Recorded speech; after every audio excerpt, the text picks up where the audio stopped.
Thank you for the invitation. My disclosures. I have another disclosure, is that unfortunately I'm going to have to mention the word ALPS in this talk, and I'll try not to. In 2006, as HPB surgeons, I think we were given the challenge that instead of resectability being defined as what we were going to remove, it was going to be what we were going to leave behind. And that was a way of trying to increase resectability. And some of you in the audience may have been at that consensus. And as a result of that, what it means is that we have to have a decent amount of liver left behind, or the future liver remnant needs to be good enough. And if we don't, then you're going to end up with this horrible complication of liver failure. And we've heard a lot about this in this meeting, and again from Jacques Balghetti this morning. And we also know that we've learned over time that the safe FLR is variable depending on your parenchymal quality, and particularly whether you've had chemotherapy, particularly things like fulfury, which produces steatohepatitis.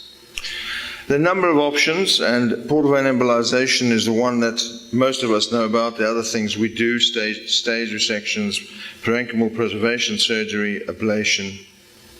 And we can do also some hepatoprotection. But the thing that has become the standard of care really is portal vein embolization. And again, what's been highlighted in this conference is that if you don't do it properly, you don't get a good result. And segment 4 needs to be embolized to get a good result. But there are a group of patients, even if you do that, you don't increase the FLR. One of the other problems with portal vein embolization is once you embolize the portal vein, you increase the arterial blood flow to the ipsilateral side. And the consequence of that is tumor growth. And that's always been a concern with portal vein embolization. I think since Mikuchi described this in the early 90s, there have been concerns about tumor progression, and there are a number of papers talking about tumor progression. And I think that's something which SIRT does overcome. We've heard the alternatives. One is arterial embolization, and I would avoid that, having published a series of 9 patients who did very badly following arterial embolization and portal vein embolization. And then obviously there's ALPS. And I don't want to go into detail into ALPS except to say 2 things. One is that the hypertrophy is very quick. And we've heard again in this meeting that may not be great quality liver that you're producing. And I'm sure we've all seen, especially with living donor transplantation, you can get rapid increase in size of the liver even when you get small for size, when you go back in and that liver is just not going to work very well. And then there's morbidity, which is significant, and mortality, which does worry me a little bit.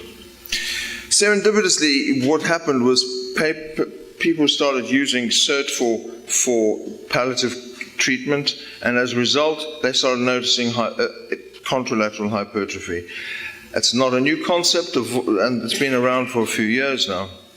This is a lady we treated with breast cancer, and you can see a large lesion involved in the vena cava. Treated her with SIRT, 18 weeks post-SIRT, shrunk down to that size. She ended up being resected. We had to deal with hepatic veins, but the resection was safe. She had a great FLR.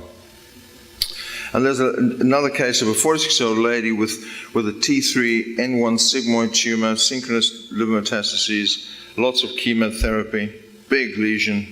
She developed a lot of necrosis in her lesion. And the decision of the MDT was to try and give her some SIRT to try and see if we could reduce the size and increase the FLR. And that, you can see the change, and that certainly did happen. So there is good anecdotal evidence that this does happen. Is there good published data? Well, there's lots of series published about single center series and case series, but we do lack good evidence, and that's what we need to find. But there's never smoke without fire, and this definitely does work.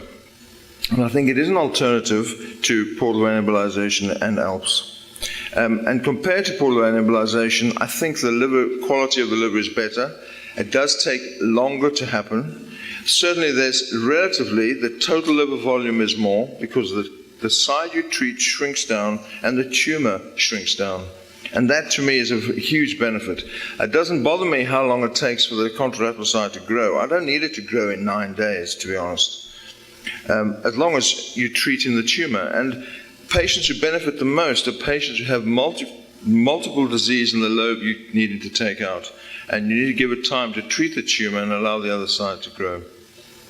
This was a single center series from Germany showing when you compare it to portal vein embolization, they did show some superior contralateral growth.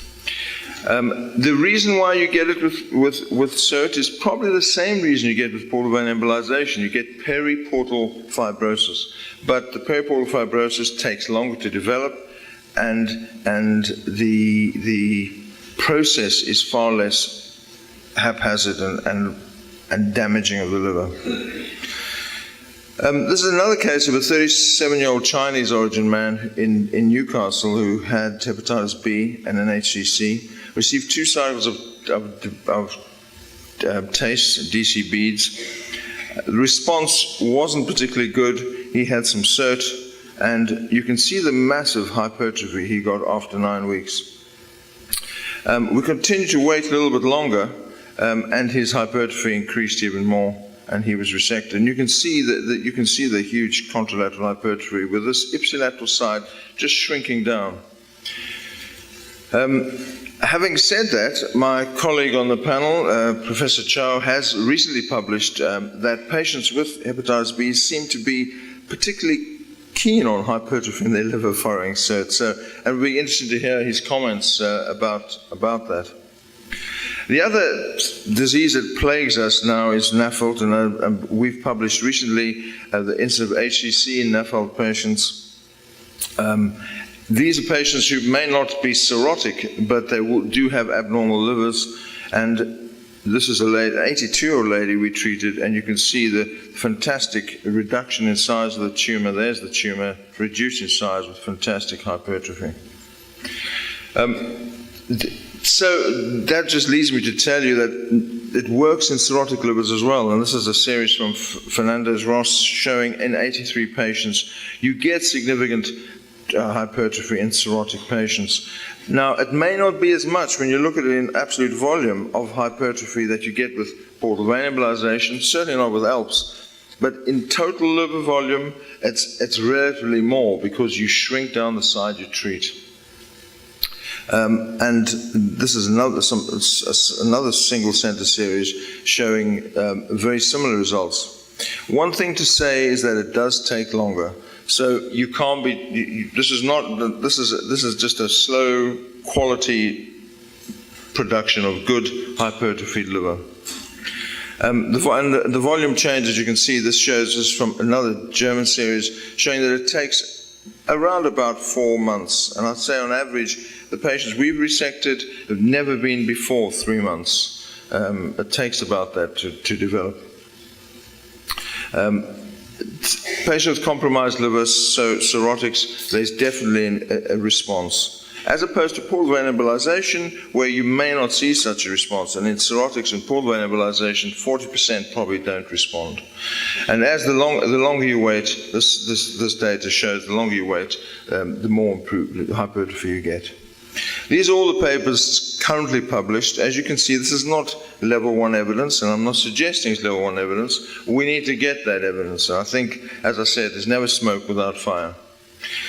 Just to finish off in Newcastle, we've treated about 15 patients where we made a conscious decision not to do portal vein embolization, but to do SIRT as a way of hypertrophy in their liver. And you can see all the patients got to some form of treatment. The majority got to resection. One got to microwave ablation, and the other got to resection and microwave.